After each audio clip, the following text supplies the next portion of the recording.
reasonable to expect that everybody's going to be on the same page all of the time, and that waiting for that perfect moment where everybody has just the right data and everybody agrees on how to interpret it and everybody agrees on what the right decision is, waiting for that ends up kind of leaving the company in an analysis paralysis, if you will. You've got to, you need to have in a way a bias towards action. You've got to kind of do what you can now and make it work, right? Yeah.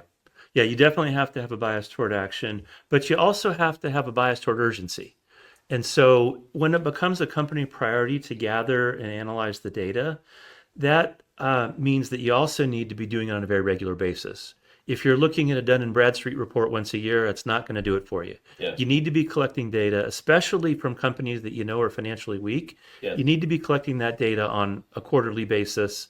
And sometimes when things get really bad, even more frequent than that. Yeah. A supplier that's healthy, that's green, that's profitable, you maybe only need to check them once a year. But once things start to get rocky with a certain subset of your supply base, those are the ones you really need to focus on. And that's kind of back to the concept of looking at the ability to triage your problems and understand where you need to look most closely. Right. And what are the tools, the variables, what do you use to make those decisions about who's important? Mm-hmm. Well, the most important, obviously, is the data and the actual data and the trend data.